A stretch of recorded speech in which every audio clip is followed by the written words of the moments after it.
President Muhammadu Buhari on Friday presented a 2023 budget proposal to a joint session of the National Assembly.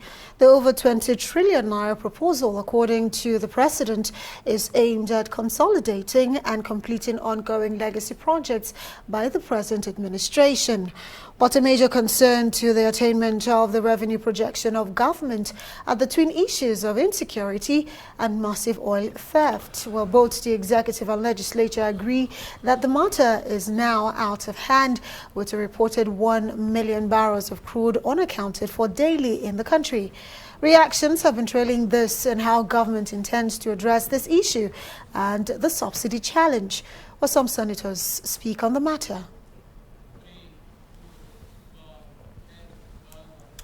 Okay, we'll be analyzing some aspects of the budget proposal for 2023 as presented by President Muhammadu Buhari.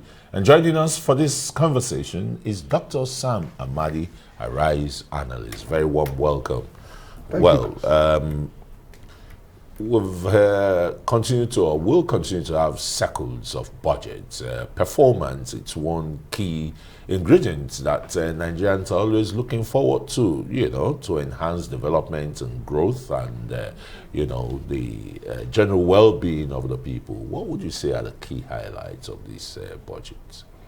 Well, I think first is that it continues the huge deficit. The president says, look, the COVID-19, several crises, the Ukraine crisis, the pandemic, everything connives to reduce our capacity for productivity and therefore revenue. And so if you look at the budget, even some argue that the projected increase in revenue, and the question is if by 4 months in the new year we've done about 1.something trillion.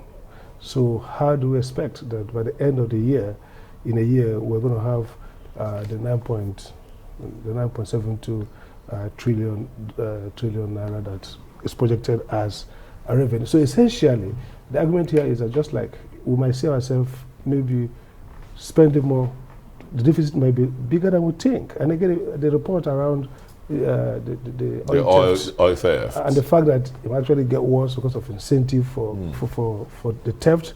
During the election years, government is notoriously weak on attention because of politics. And so the question then is, you might see that we need to probably even borrow more than we think.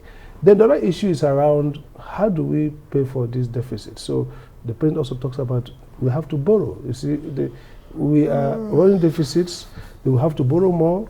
We're going to be servicing with up to 6.something trillion to service the debts. The debt servicing is actually bigger than the capital expenditure.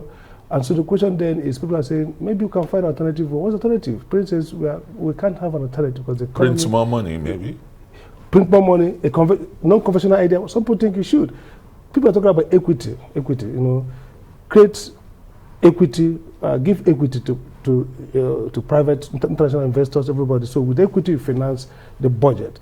But again, in the short term, it looks like you have to keep borrowing. That's a crisis we find ourselves. And the example says maybe we should cut down on infrastructure investment. If you look at the borrowing, but can we really cut down on infrastructure investment, especially looking at the fact that most of these projects are ongoing? So you cutting down on that might even translate to abandonment of some of these projects. Let's not forget, government is a continuum. Yes, it's a major concern for any president who takes over. Any president who takes over next year will definitely have a huge challenge right in front of him. We've seen President Muhammadu Buhari present his very last budget. And this budget higher than what we saw last year, and the deficit even higher. It's supposed to be close a budget to 69 of fiscal consolidation. But the question is fiscal consolidation on borrowing. You want to borrow more. But the question again is, look, you've not done a lot of cost savings in terms of cost of governance. You talked about streamlining, focusing on revenue for IGR from the MDS. But the focus is that MDS should be create more revenue. We've not seen a lot around how to control the level of, they don't report all the revenue. We see the Accountant General's report every year. Revenue generating MDS are not doing enough, not just to report, but also to increase revenue generation. Now, about 2.206 billion is earmarked as a process of privatization to help finance. There are also 1.something trillion which are drawdown of ideas, but essentially new borrowing is about 8.something trillion. So the question is, if you are paying a lot for services, not even paying back the debt, and you're going to, this is a transition to a new government, the crisis that you might not even earn as much as you earned last year with the way things are going, again, you are borrowing more and the service charge is increasing. So end of the day, the question is, do you have an exit corridor? Is there a way government can not escalate the fiscal deficit? Now, back to subsidy, which is been talked about. Look, sometime next year we'll ease out. Of course, that means after handover, maybe a new government has to struggle. So for me, the challenge is, what would the British aspirant be thinking around? First, think around, how do we finance? All of them talk about big infrastructure financing. It's going to be part of their project. So the question is, are you going to finance it with borrowing, with equity, with printing money, or you're going to mobilize revenue from, mobilize entire revenue? Are you going to also, some people are saying, use more of domestic, debts? But domestic debt has a way of freezing productivity.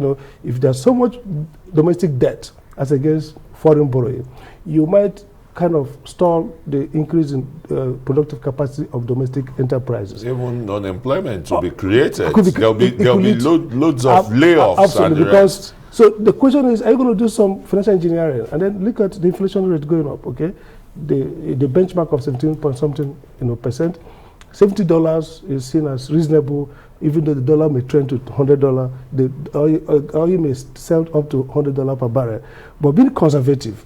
But the question is, with OPEC shutting down production, okay, shutting down the taps, reducing it, price to go up, but I just want to take advantage because we're not still paying subsidy. The president says subsidy has to go, but Dr. Sam Amadi, let's not forget we are in the process of an election.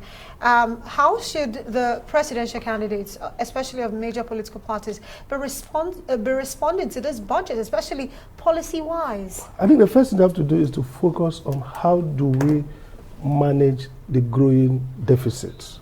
How do we stop borrowing more? I mean, all the candidates say we need to borrow. Of course, we need to borrow. But the question is, how do we, it can't be borrowed at a rate where the service of the debt is consuming almost oil revenue. Like we saw this quarter, we saw about maybe 100% of revenue spent on servicing. The second thing you have to look at is, how do you expand production and revenue? We saw that oil, maybe the big chunk of it, non-oil tax also part of it. But how about stimulating production at the level of even rural areas, domestic areas? How can we also improve earning from non-oil sector? It's increasing, but you need to do more. But I think generally what's missing here is government's inability. Excise taxes are not that much because production is not going well. You need to also take in terms of how do we do infrastructure on the cheap? Now, big one, trade-off. If you're going to do major infrastructure, it requires borrowing. Or should you focus on rural? It has to be PPP. Exactly. That's just it. You have to structure it away. And then you have to also look at infrastructure at the level of human infrastructure, rural roads that will improve agriculture and GDP and improve productivity generally, and of course, revenue. So this is the choice that we're going to be making. It looks big, infrastructure, big infrastructure. India, money from China, money from European banks, money from exit. But the question is, what's the impact of this inflationary pressure? What's the impact of this fiscal deficit? What's the impact of this fact that government will be spending a lot, servicing debt, borrowing more, and not dealing with also capacity you're not able to control your production. So first question is, you must find a solution to the oil theft quickly. You must find optimized production. You must expand our productive capacity, especially to the margin that OPEC gives us, by improving bankability of the oil and gas sector in the short to medium term. Yes, Dr. Sam Amadi, thanks very much for your thoughts there on stimulating the 2023 budget. Thank you.